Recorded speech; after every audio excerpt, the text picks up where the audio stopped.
Você é uma fracassada. Quero o divórcio. Disse meu marido, o homem que eu amava. Mas após o divórcio, ele se arrependeu e quis destruir meus sonhos. Mas eu sabia o caminho do ouro. Olá. Seja bem-vindo. Curta, se inscreva e ative as notificações. A frase pairou no ar da nossa sala, mais fria e cortante que a lâmina de qualquer faca que eu usava na minha cozinha. Olhei para o Érico, o homem com quem dividi a cama, os sonhos e os boletos nos últimos 8 anos, e vi um estranho. Seus olhos, que um dia me olharam com promessas de um futuro a 2, agora me mediam com um desprezo que gelou minha alma. Ele estava de pé, com a jaqueta de couro que eu dei de aniversário sobre os ombros, pronto para sair não apenas da nossa casa, mas da minha vida. Meu nome é Valesca Figueroa, tenho 35 anos. E essa é a história de como meu ex-marido tentou me destruir por ganância, e acabou destruindo a si mesmo. Eu estava sentada no sofá, com o cheiro de baunilha e açúcar ainda impregnado no meu avental. Um cansaço bom de quem passou o dia fazendo o que ama. Tinha acabado de fechar a loja, a doçuras da Valesca, e só queria um banho quente e um abraço. E, em vez disso, recebi a sentença. Uma fracassada? Repeti, a voz saindo como um sussurro rouco. A palavra me atingiu com a força de um soco no estômago. É isso mesmo que você ouviu, Valesca, ele disse, ajeitando a gola da camisa. Olhe para você. Vive com cheiro de fritura, com as mãos cheias de farinha. Que tipo de futuro é esse? Meus amigos têm esposas que são advogadas, médicas, executivas. E eu? Eu tenho uma doceira de bairro. Eu cansei de ter vergonha. Cada palavra era um prego sendo martelado no caixão do nosso casamento. Vergonha. Ele sentia vergonha de mim. De mim, que acordava às 5 da manhã para preparar a massa dos bolos, que passava horas em pé decorando docinhos personalizados com um sorriso no rosto, que negociava com fornecedores e limpava o chão no final do dia. Eu não era uma fracassada. Eu era uma batalhadora. Mas para ele, meu esforço não tinha valor. Quando nos casamos, Érico era o homem mais charmoso do mundo. Ele adorava meus doces, me incentivava a vender para as amigas. Dizia que eu tinha um dom. Mas isso foi antes de ele conseguir a promoção na empresa de importação onde trabalhava. Foi antes de começar a ganhar mais, a usar ternos mais caros e a frequentar lugares que, segundo ele, não eram para gente como eu. A minha paixão virou o seu fardo. Valesca, esse seu hobby está tomando todo o seu tempo, ele dizia no começo. Depois, quando aluguei o pequeno ponto comercial e montei a doçuras da Valesca, o tom mudou. Gastar dinheiro com essa lojinha? Isso é coisa de pobre, não vai dar em nada. É um capricho seu. Ele queria que eu vivesse à sombra dele. Uma esposa, troféu, que estivesse sempre impecável em jantares de negócios, mas que não tivesse brilho próprio.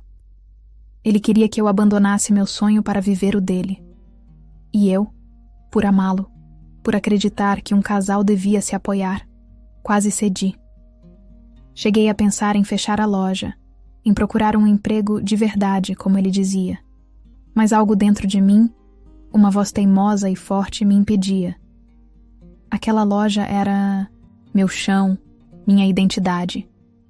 Eu quero o divórcio, ele repetiu, vendo que eu estava em silêncio, perdida nas memórias do que fomos. Já falei com meu advogado. Vai ser rápido. Não temos filhos e, sinceramente, você não tem direito a nada meu. Essa casa está no meu nome, o carro também. Você pode ficar com a sua lojinha inútil. Ele sorriu. Um sorriso vitorioso, cruel. Ele tinha certeza de que estava me esmagando, me deixando sem nada, provando para si mesmo que ele era o bem-sucedido e eu, a fracassada que ficaria para trás. Naquele momento, a dor que eu sentia começou a se misturar com outra coisa. Uma raiva fria, uma clareza que eu não tinha há anos. Eu percebi que o fracasso não era a minha loja de doces. O fracasso era aquele casamento, aquela vida de tentativas inúteis de agradar a um homem que jamais me veria como igual. Assinamos os papéis uma semana depois. Ele fez questão de que fosse no escritório do advogado dele, um lugar luxuoso e impessoal. Eu assinei cada folha com a mão firme, mesmo que por dentro eu estivesse tremendo. Ele me olhou com pena, o mesmo olhar que se dá a um animal ferido na beira da estrada. Eu peguei minha bolsa, dei as costas e saí daquela sala sem olhar para trás. Eu não chorei, não na frente dele. As primeiras noites sozinha na minha nova casa alugada, um apartamento simples perto da loja, foram as mais difíceis. O silêncio era ensurdecedor. A ausência dele era um buraco no meu peito. Eu me permiti chorar tudo o que tinha guardado. Chorei pela traição, pela humilhação, pelo fim do amor que eu acreditei ser para sempre. Chorei até não ter mais lágrimas. E então, eu levantei. Lavei o rosto, vesti meu avental e fui para o único lugar no mundo onde eu me sentia inteira, a minha cozinha. Mergulhei no trabalho como uma náufraga se agarra a uma tábua de salvação. Criei novos sabores, testei novas decorações, trabalhei 10, 12, 14 horas por dia. A loja se tornou meu refúgio e minha força. E foi aí que tudo começou a mudar. Cerca de 15 dias após o divórcio, uma cliente, uma jovem que adorava redes sociais, pediu um bolo de aniversário com um tema super diferente, de uma série que estava em alta. Eu me empolguei e fiz o meu melhor trabalho. A decoração ficou impecável. A cliente ficou tão encantada que, em vez de só tirar uma foto, ela fez um pequeno vídeo meu, dando os toques finais no bolo, e postou online com uma música, viral. Eu não vi na hora. Só percebi que algo estava acontecendo quando meu celular, que normalmente ficava quieto no balcão, começou a apitar sem parar. Notificação atrás de notificação. Eram mensagens, pedidos de orçamento, novos seguidores na página da loja. O telefone fixo começou a tocar e não parou mais. O vídeo, de alguma forma mágica e inexplicável, tinha viralizado.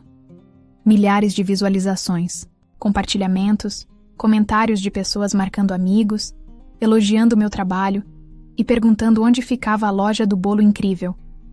Naquela noite, fechei a porta da loja e, em vez do silêncio assustador, ouvi o som de esperança. Olhei para a tela do celular, para os números subindo, e pela primeira vez desde que Érico pronunciou aquelas palavras terríveis, eu sorri. Um sorriso genuíno, que vinha de dentro. Ele achava que tinha me deixado no fundo do poço.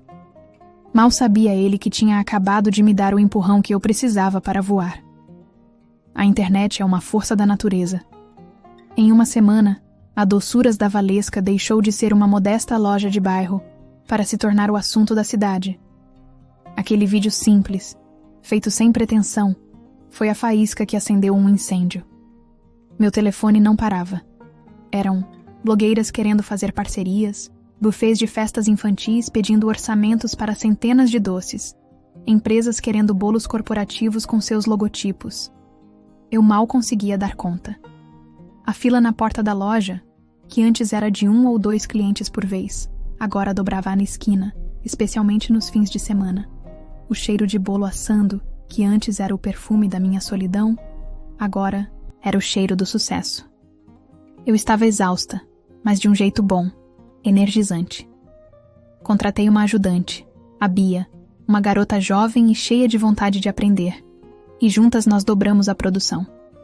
Comprei uma batedeira industrial, daquelas que parecem um motor de navio, e instalei mais prateleiras para dar conta do volume. Minha vida se resumia a farinha, açúcar, chocolate e planilhas de pedidos. E eu nunca tinha sido tão feliz. Claro que uma notícia dessas não demoraria a chegar aos ouvidos certos, ou melhor, errados. Em uma tarde de quinta-feira, no meio da correria, o sininho da porta tocou e um silêncio estranho caiu sobre a loja.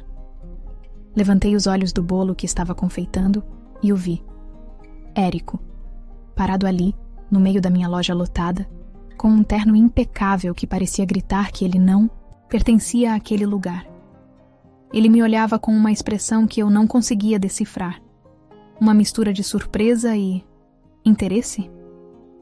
Ele abriu um sorriso, aquele mesmo sorriso charmoso e calculista que ele usava para conseguir o que queria. Caminhou até o balcão, ignorando os olhares curiosos dos outros clientes. Valesca, ele começou, a voz baixa e mansa. Eu vi o que andam falando de você. Fico impressionado e orgulhoso. Eu sempre soube que você tinha esse talento todo guardado.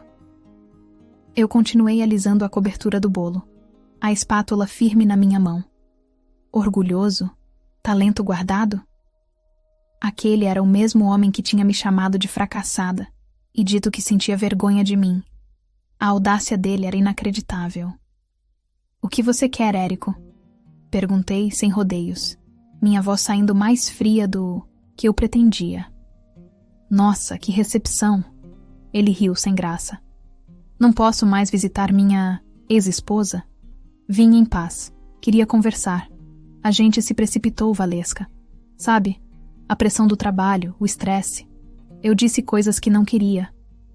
Ele estava mentindo. Ele queria dizer cada uma daquelas palavras. Ele só não contava que, em vez de me destruir, elas me dariam força.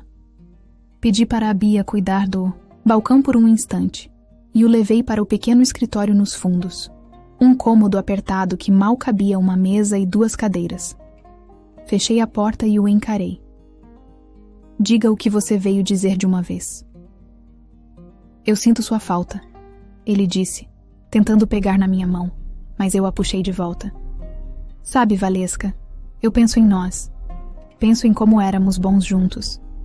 Você com seu talento incrível, eu com meus contatos. Imagine o que poderíamos construir. Essa sua loja, com a minha visão de negócios, poderíamos transformar isso numa franquia, ganhar rios de dinheiro. Ali estava. O verdadeiro motivo. Não era saudade de mim, era cobiça pelo meu sucesso. Ele não via uma mulher que amou. Ele via um negócio promissor. Uma mina de ouro que ele tinha descartado cedo demais. A raiva que senti no dia do divórcio voltou com força total, mas dessa vez ela era lúcida, afiada. Sua visão de negócios? Repeti, com uma risada seca.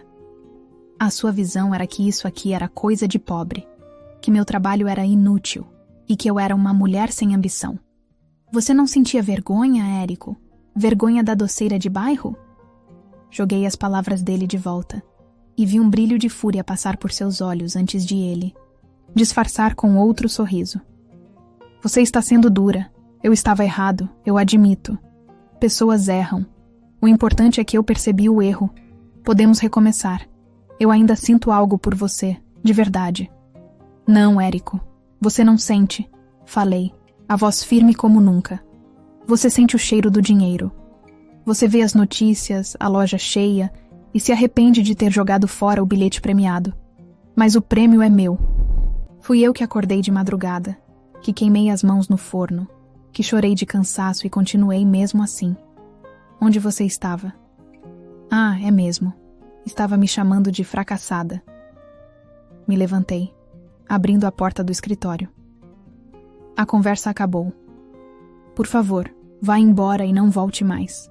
Não há nós, Érico. Não há nada. Você fez sua escolha naquele dia. Agora viva com ela. A máscara de bom moço caiu.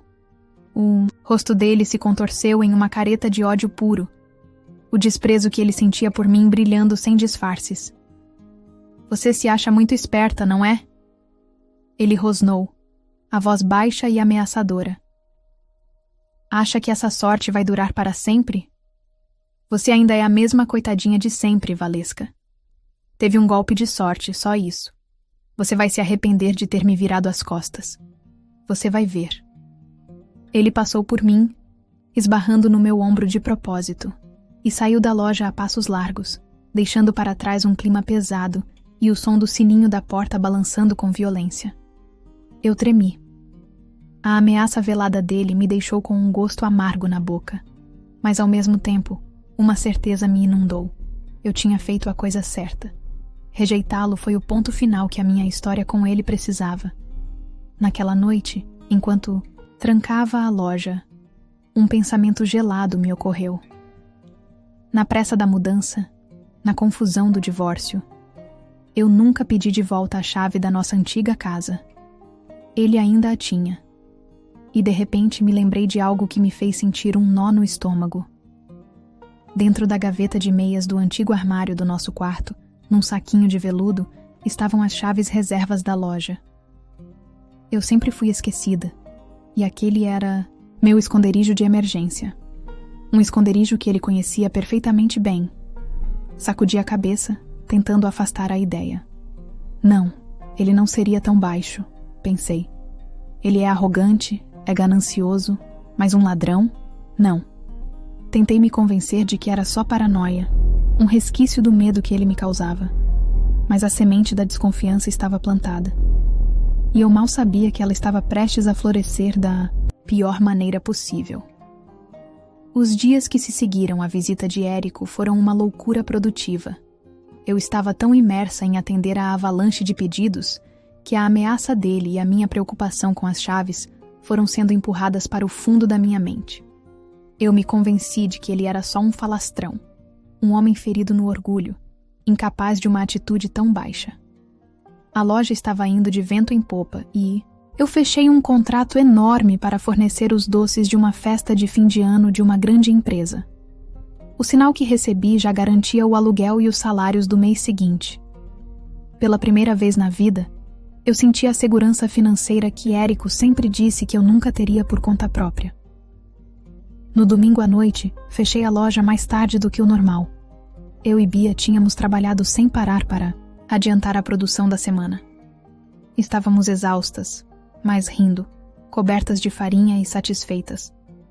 Ao trancar a porta, olhei para a minha pequena loja iluminada pela luz da rua e senti um orgulho imenso. Aquele lugar era a prova da minha força. Na madrugada de segunda-feira, o alarme do meu celular tocou às 5, como de costume. A rotina me acalmava. Vesti meu uniforme, tomei um café rápido e fui para a loja, pronta para começar o dia antes mesmo de o sol nascer. Mas ao chegar na porta, meu coração gelou. A fechadura estava intacta, mas quando girei a chave, a porta se abriu com uma facilidade estranha, como se não estivesse totalmente trancada. Um arrepio percorreu minha espinha. Entrei devagar, acendendo as luzes. À primeira vista, tudo parecia normal. Nenhum sinal de arrombamento violento, nada quebrado. Fui até o balcão e meu estômago revirou.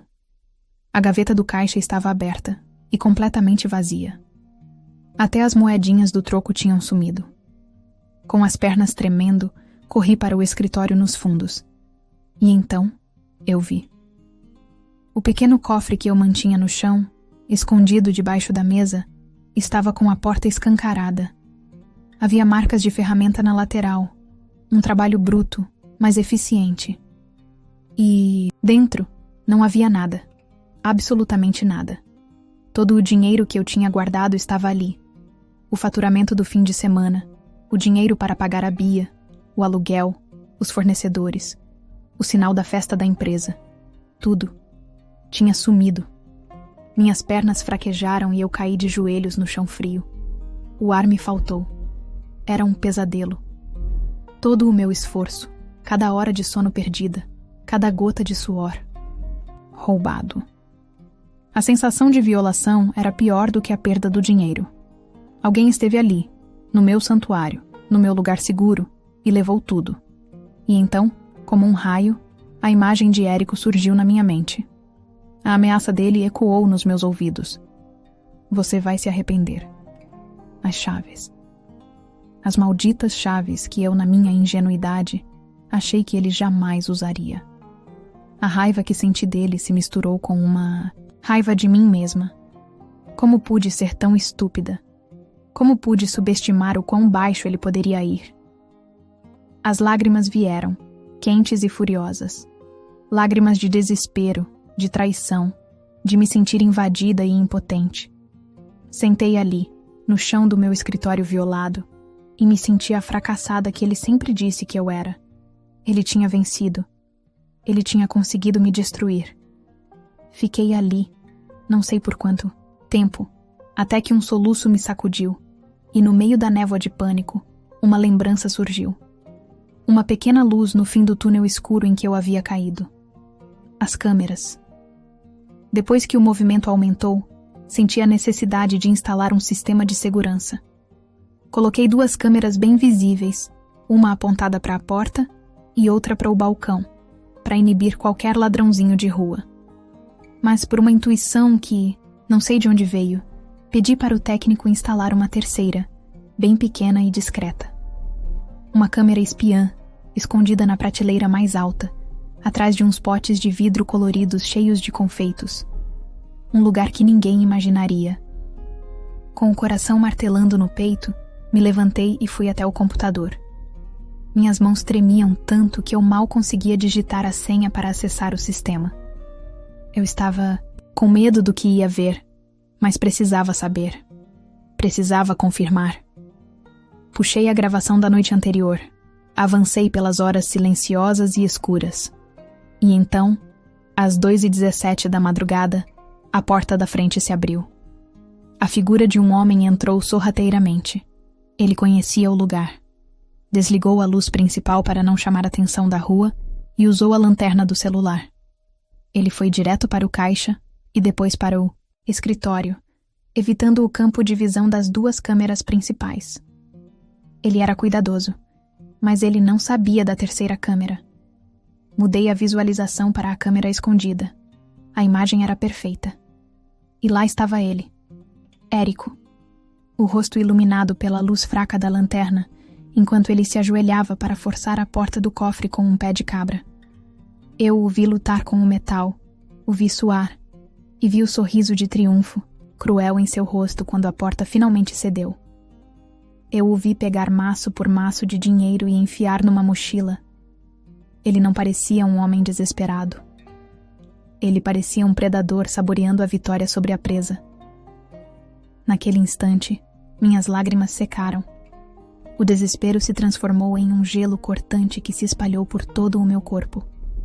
A última faísca de qualquer sentimento bom que eu ainda pudesse ter por ele, a última memória de um tempo feliz, foi apagada por aquela imagem.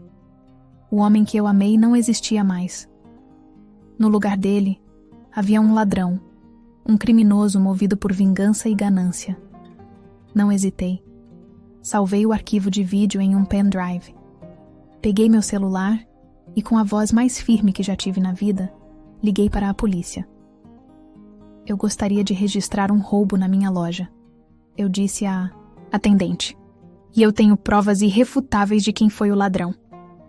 Quando os policiais chegaram, eu não era mais uma vítima em pânico. Eu era uma mulher com um propósito. Mostrei a eles a cena do crime, expliquei a situação e entreguei o pendrive. É o meu ex-marido, eu disse, olhando nos olhos do delegado. O nome dele é Érico Bastos. O sol estava começando a nascer quando eles foram embora, levando com eles a promessa de que a justiça seria feita. Eu fiquei em frente à minha loja, com o prejuízo financeiro me pesando nos ombros. Mas pela primeira vez, eu não me sentia fraca. Ele achou que roubando meu dinheiro, roubaria meu sonho. Mas meu sonho não era feito de papel moeda. Era feito de farinha, de açúcar e de uma força que nem eu sabia que possuía. A reviravolta não foi ele me roubar. A reviravolta era que, agora, eu tinha o poder de destruí-lo. Com a polícia acionada e a certeza fria do que tinha acontecido, a adrenalina que me manteve de pé começou a se dissipar, dando lugar à dura realidade. Eu não tinha 1 centavo. As contas não esperariam pela justiça. A Bia precisava do salário dela, o dono do imóvel queria o aluguel, e os fornecedores de chocolate e farinha não trabalhavam de graça. O rombo que Érico deixou era um abismo pronto para engolir tudo o que eu havia construído. O desespero ameaçou voltar, mas eu o sufoquei. Eu não seria a vítima. Não mais. Respirei fundo e fiz a única coisa que podia. Ser honesta. A primeira ligação foi para a Bia. Com a voz embargada, contei o que tinha acontecido. Bia, a loja foi roubada. Levaram tudo.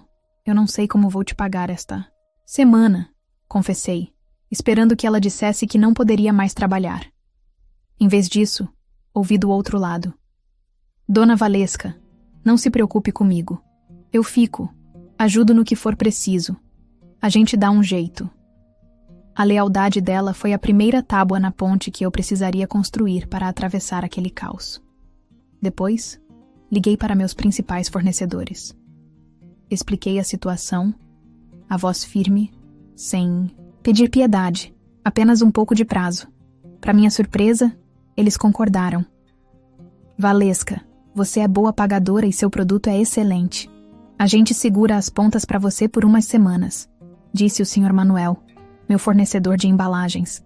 A confiança que eu havia construído no meu trabalho estava valendo mais do que o dinheiro que Érico roubou. A ligação mais difícil foi para o gerente da empresa, que havia encomendado a festa de fim de ano. Eu estava pronta para perder o contrato, mas novamente, a verdade foi minha melhor aliada. Expliquei o ocorrido e garanti que, de alguma forma, eu entregaria o pedido. O homem ficou em silêncio por um instante e disse: Que situação terrível, Valesca. Sinto muito, mas sua honestidade é admirável. Vou fazer o seguinte: vou adiantar o resto do pagamento. Use para se reerguer. Só me prometa que meus funcionários terão os melhores doces da cidade. Eu desliguei o telefone e as lágrimas que eu não chorei de desespero, chorei de gratidão. A polícia agiu rápido. Com o vídeo e o depoimento, não foi difícil conseguir um mandado. 2 dias depois, recebi a ligação do delegado. Tinham localizado Érico. Ele não foi longe. Estava hospedado num hotel de luxo na cidade vizinha, esbanjando o dinheiro que não era dele em roupas de marca, jantares caros e noitadas com pessoas que ele mal conhecia. Quando foi preso, já tinha torrado quase tudo. A maior parte em apostas online, numa tentativa idiota de multiplicar o que havia roubado. Na delegacia, frente a frente com as provas, ele não demonstrou um pingo de remorso. Sua defesa foi a frase mais absurda e reveladora que eu já ouvi. Eu só peguei o que era meu por direito, ele disse, com a arrogância intacta. Ela só conseguiu tudo aquilo por minha causa. Eu era o marido dela. Metade daquele sucesso era meu. A justiça felizmente não concordou com a matemática torta dele. O processo foi rápido. As provas eram esmagadoras. Érico foi condenado por invasão, furto qualificado pela quebra de confiança e pelo arrombamento. Por já ter outras passagens pela polícia por pequenas fraudes, que ele sempre chamava de negócios que deram errado, ele foi considerado reincidente. A sentença foi dura. 3 anos de prisão em regime fechado, sem direito à pena alternativa. No dia em que ouvi a sentença final do juiz, eu chorei. Foi a última vez que chorei por causa de Érico. Mas eu não chorei por ele, nem pelo dinheiro, nem pela traição.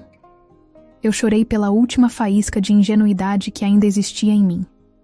Chorei pela Valesca de 8 anos atrás, que acreditou nas promessas daquele homem. Chorei para lavar a alma e fechar aquele capítulo para sempre. E então, eu segui em frente. Com o apoio dos meus fornecedores e a lealdade da minha equipe, que agora tinha a Bia como gerente, eu não apenas recuperei o prejuízo, eu multipliquei o sucesso. A história do roubo acabou se espalhando e a solidariedade das pessoas foi imensa. Minha loja virou símbolo de superação. Decidi que era hora de expandir. Comecei a gravar vídeos simples, ensinando truques de confeitaria, e os postei na internet. O sucesso foi instantâneo. Em menos de 6 meses, lancei meu primeiro curso online sobre confeitaria criativa.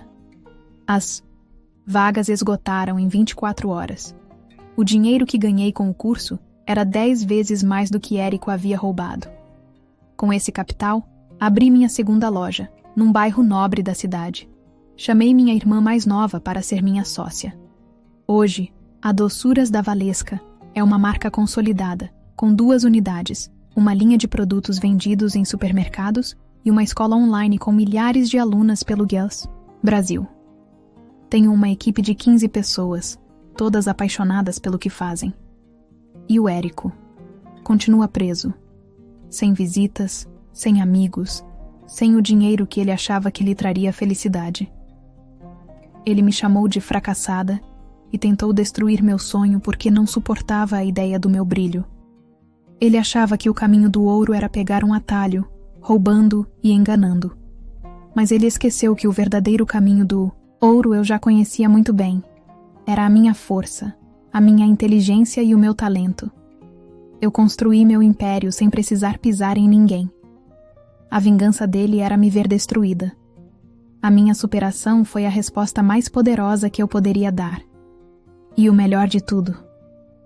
Hoje, quando me olho no espelho, não vejo a mulher que um dia foi humilhada. Vejo uma mulher forte, realizada e, acima de tudo, livre. E esse é um tesouro que ladrão nenhum pode roubar. Espero que tenha gostado da história. Curta, comente e compartilhe. Obrigado por assistir.